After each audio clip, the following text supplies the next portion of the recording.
AMD Advanced Micro Devices very painful day for this stock. 当年的 AMD 之所以烂，是因为他们什么都想做，却什么都做不好。苏姿丰上任后的第一件事，他砍掉了那些不赚钱的边缘業務。他對團隊說：“我們不追求一夜暴富，我們追求的是每天比昨天好5%。”當時的 AMD 欠了幾十億美金的債，如果這顆晶片失敗，公司就直接收攤。這不是在做生意，這是在玩命。Hello， 大家好，歡迎來到傳奇書籤，我是阿水。在科技界有一種奇蹟叫 AMD， 但如果你把時間倒回去2014年，當時的 AMD 在大家眼裡不是奇蹟，而是一個快要溺水、沒人想救的倒霉鬼。AMD Advanced Micro Devices very painful day for this stock. AMD it's still just surviving, but surviving, not by a lot. 當時股價剩下2塊多美金，網絡上到處都是村民在問 AMD 什麼時候要破產？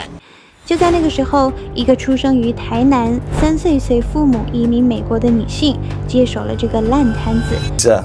Congratulations on your appointment as AMD's President and Chief Executive Officer. I know 很多人當時都在看笑話，覺得這不過是另一個玻璃懸崖，也就是讓女性在高板位子上去背鍋，去當最後的最羊。但我跟你講，10年過去了，這個女人不但沒背鍋，還帶着 AMD 把老大哥英特爾包圍打得滿地找牙。她就是今天的主角蘇姿豐，粉絲口中的蘇媽。今天阿水要帶大家翻開這份硅谷鋼鐵人的書籤，我們不聊生硬的技術規格，我們要聊一個工程師出身的 CEO 是如何用5%哲學把一家瀕死企業救回來，而他的故事又能給我們這種普通人什麼樣的底氣？講到蘇姿豐，阿水覺得最酷的一點是，他不是那種只會看財務報表的行政官，他是一個貨真價實的硬核工程師。他在 MIT 麻省理工一路讀到電機工程博士，那種天才滿地走的地方，他選擇了當時最冷門、最困難的研究方向。為什麼？因為他說過一句話，我就是喜歡解決最難的問題。Told me to run towards the hardest problems, not walk, run. And that's where you find the biggest opportunities, where you learn the most, where you set yourself apart, and most importantly, where you grow. 這點真的很重要。在硅谷，很多 CEO 懂行銷、懂融資，但不一定懂晶片底層的邏輯。但蘇姿豐懂，這讓他在後來面對那群驕傲的工程師時，講話特別有分量。當年的 AMD 之所以爛，是因為他們什麼都想做，卻什麼都做不好。蘇姿豐上任後的第一件事，就是展現了他外科醫生般的冷靜。他砍掉了那些不賺錢的邊緣業務，把資源全部砸在一個地方，高性能運算。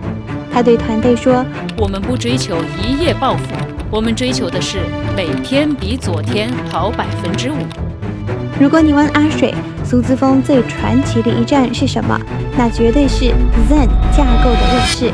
Take a look at our Ryzen product. This is one of the first off of the manufacturing line. 當時的 AMD 欠了幾十億美金的債，如果這顆晶片失敗，公司就直接收攤。這不是在做生意，這是在玩命。蘇姿豐親自督軍，他要求團隊不能只是跟上競爭對手，而是要超越。當英特爾還在慢慢吞，像擠牙膏一樣每年提升一點點性能時，蘇姿豐帶着 AMD 別大招。2017年 Ryzen 系列處理器橫空出世，那個性能、那個價格，直接讓全球玩家瘋狂了。一夜之間 ，AMD 從備胎變成了首選。蘇姿豐最厲害的地方是，他看準了英特爾的傲慢與代工困境，果斷轉向台積電合作。這場台南老鄉的聯手，徹底改寫了半導體的版圖。阿水覺得這不只是商業策略，這是一種對專業的絕對信任。很多人叫他蘇媽，覺得他很親切，但說實話，阿水看過很多採訪，我覺得蘇姿豐更像是一位溫柔的統帥。在他的公司裡，沒有那種浮誇的狼性文化，他非常務實，他討厭借口。他曾經在開會時跟主管說：“不要跟我說你有多努力，直接告訴我問題解決了沒。這種解決問題導向的文化，讓 AMD 的團隊重新找回自尊心。以前的 AMD 員工出門不敢跟人說自己在哪上班，現在呀，他們是以身為蘇媽的部下為榮。它證明了一件事，一個領導者的魅力不是來自於嗓門大，而是來自於他帶領大家贏得一場一場勝仗。當你讓員工看到希望，他們就會為你創造奇蹟。講到這裡，阿水想問大家，蘇姿豐的故事只是關於錢跟晶片嗎？我覺得不是。在我們這種普通人的日常裡，我們也常常會遇到那種快要撐不下去的時刻，可能是工作遇到瓶頸，可能是生活一團亂，讓你覺得自己就像2014年那只2塊錢的 AMD 股票。但蘇姿豐告訴我們，專注跟韌性是最好的翻身牌。他不跟人吵架，他用產品說話，他不走捷徑，他每天追求進步5%。這種腳踏實地的力量才是最難被擊敗的。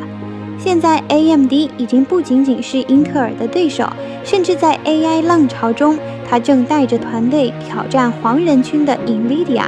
這2位同樣自來台灣的科技巨頭，正在共同定義人類的未來。說實話，身為同樣這塊土地成長的人，阿水覺得很僥倖。但更讓我感動的是，他那種在最深的地獄裡依然能冷靜找路的工程師精神。今天的傳奇書籤就翻到這一頁，你覺得在蘇姿豐與黃仁勳的對決中，誰能笑到最後？或者你更喜歡哪種領導風格？歡迎在下面留言跟我討論。我是阿水，傳奇書籤，我們下一頁再見。